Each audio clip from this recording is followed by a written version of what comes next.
I think that in reading the script, Zoe had managed to create a character that was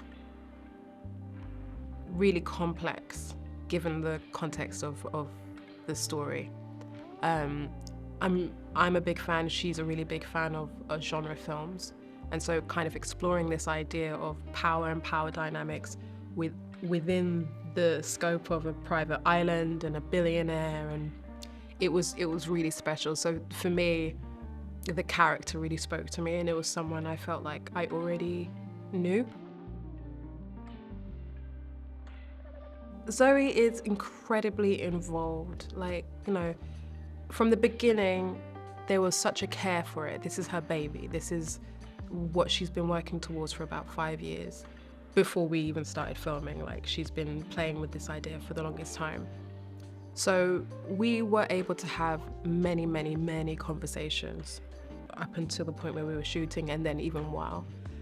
So it really meant that on any given day, she had her eye on so many different details of it, from the script to the set, to costume, to hair, to makeup, and then of course like to characters, that in the end there was just a beautiful language that we had for each other and an understanding of what we wanted to achieve. And it was able to be very effortless. Like, there's so many moments where like she would say like one reference from a movie and I was like, oh, I get you. Okay, you want this. And she was like, yeah, that's what I want. And then like that kind of ease was super playful in the moment. And there was just an understanding that made it so easy to work with. So she's an incredible director, and was able to I'm sure she was so nervous, but was able to handle it with so much grace, and a real determination to communicate what she needed to communicate. This is a story about power. Like, this is about the different ways that people manipulate power, use power, want power, have power, don't have power. Like, that was the main theme, but really that can be transposed into many different ideas of what it is to have power or to not have power, and what we do with it. That was probably the biggest theme for me, and this idea of like desire, what people want, whether you should want it, whether you shouldn't. You know, following that impulse of desire was an interesting thing, especially from Freda's perspective along this journey. Blink Twice is about a woman called Freda, who is a waitress, and she is really exploring what she wants out of life and is not quite there yet. She and her best friend Jess are invited to a private island by the Slater King, and she and her best friend decide to go, and then things happen. Freda, to me, she's young, and she's full of determination, but she's also lost and doesn't quite know where to put that energy. I think a lot of us have been in that situation where we think what we want is actually what we want. You know, whether it's like the car or the boyfriend or the house, and actually the reality of that thing is completely different, and she is in a space of naivete that the thing that she is really gunning for and wants is exactly what is going to make her happy. And I think on this journey she figures out that she was incorrect.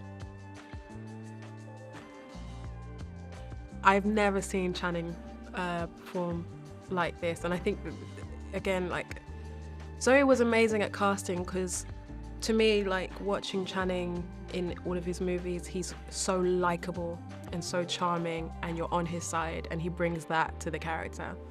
Obviously, there's this other side that we're not used to seeing Channing perform, you know, like a darker, much darker energy, but because it's Channing, he's able to grapple with both of those sides. And I think through seeing him as Slater King, you can understand why someone would, if they were invited to a private island by Slater King, would be like, yeah, great, I'm totally going.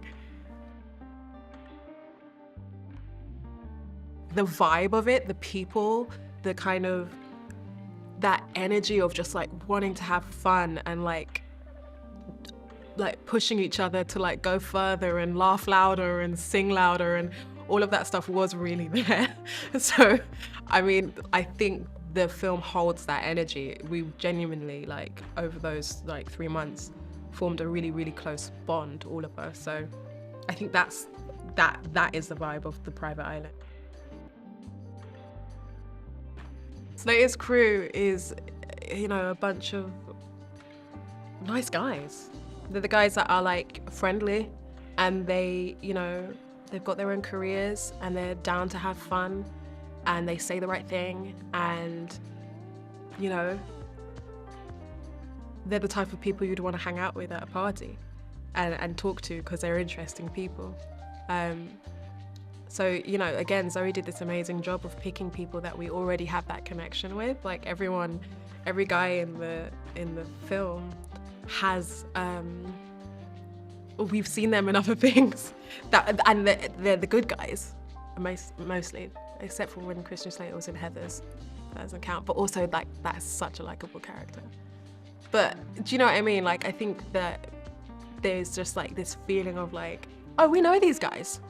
These are the cool guys. We know them, we're familiar with them, and that's for an audience member. But, you know, I think that kind of still resonates with the characters in the film too. They're friendly, they're warm. You know, given who she is and what she stands for, seeing her in this role is amazing, and she really gave it her all and really enjoyed herself. And every time she was on set, it's just a joy to see her do her thing. So Christian Slater is a wonderful man and a wonderful performer, and he really inhabited the atmosphere of the film like incredibly well. And again, like, was so God, it's gonna get really annoying me saying this, but like, was so down for the group. Like, and I think that's so important in films in general, but like, he was such a strong character that brought people together, let alone the fact that he's an incredible actor and has been doing this for like decades now, like, and he brought all of that to the table and still was chill to like hang out with us. So Jess is played by Alia Shawkat, and I think, you know, we play best friends in it, and so we had to kind of straight in was like, okay, tell me everything about you. Like, I need to know everything. And we found actually we had so much in common, especially with our attitude to the craft of acting and how passionate we are about it. And, you know, we were spending more or less every single day together, and it was such a joy. Like, I adored working with her so much. Yeah, we really got into our groove, and she's the person, like Jess as a character is a person Freda has the like closest connection to and closest understanding with, so that meant like I could really lean on her in the scenes, and you know, now I'm really happy that, you know, I get to call her my friend. Adria Arjona playing Sarah is, again, very good casting. Really special. I mean, she's such a special actress. She knew what needed to be delivered and was able to add so many beautiful dimensions to Sarah, who initially you could look at and be like, oh, I know exactly who you are. And she handled it with so much care and so much joy.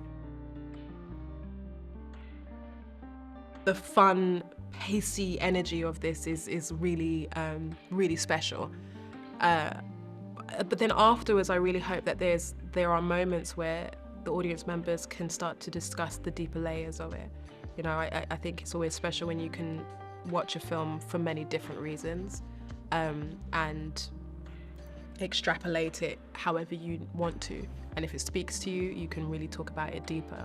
I mean, ultimately, what I hope is that this opens up a bigger conversation about the abuse of power in all of its different situations, and how people connect with that, regardless of who you are, where you come from, how you identify. I think we are all victims of that same thing, and that's really what this film is talking about.